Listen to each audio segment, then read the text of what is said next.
Sup y'all, Sarpatra here on the Games Night channel with the first episode of Darkest Among the Light. This is chapter 1, The Fall, part 1. Reason why I'm splitting up into parts, because you would have like 20-minute long videos, and yeah, no, this is going to be like 6 minutes. And so, there's background audio, sorry for that. Something I could do about it, I tried. And there's a little bit of click in the beginning, don't know why.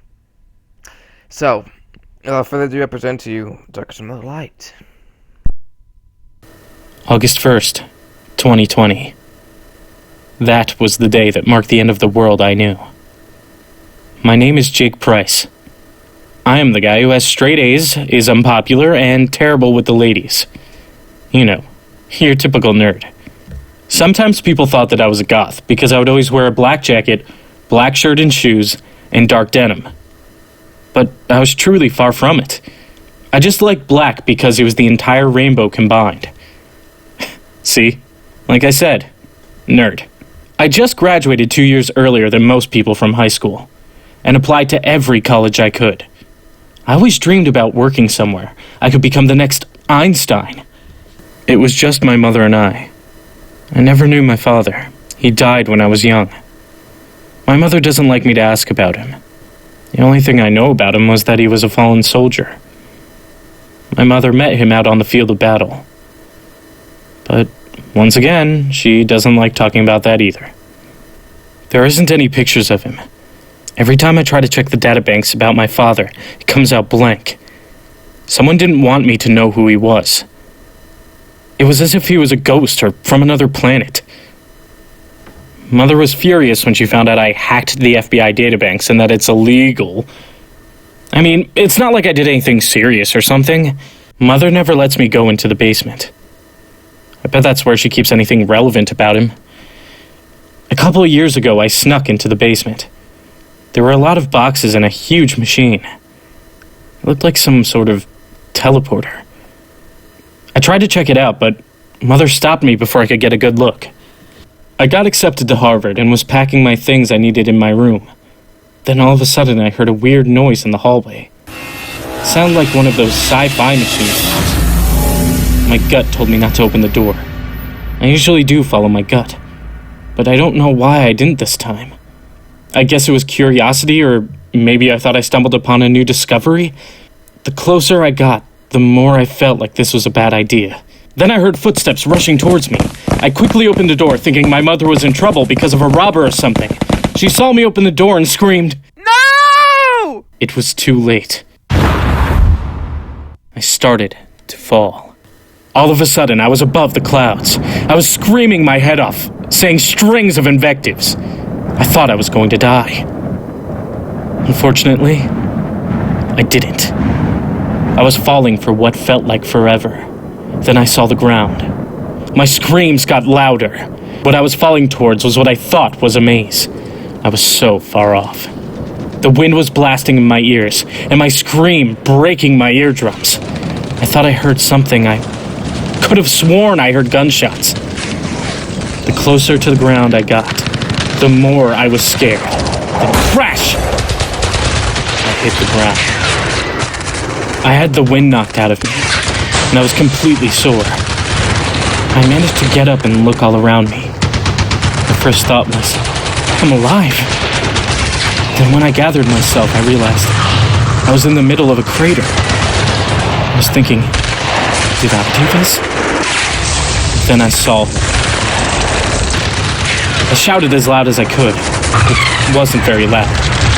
Hello! When I got a better look at her, I saw it made me nearly crap my pants. She was about my height, blonde, white, wearing a black uniform and a skirt.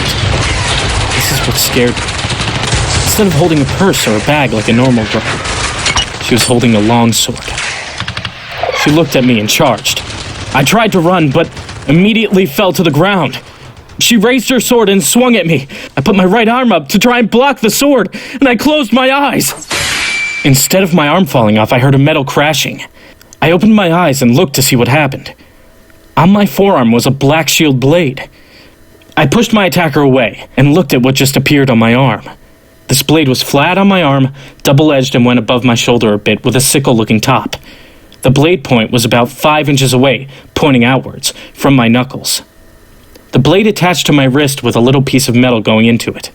Then I looked at my left arm and the same thing happened to it. My attacker came at me again and did a side swing to my stomach. I put my arm down to block it. Then she swung again. I blocked again. The blades on my arm were very light. I didn't gain any fatigue, but I still felt like crap because of the fall. I knew this would repeat unless I attacked back.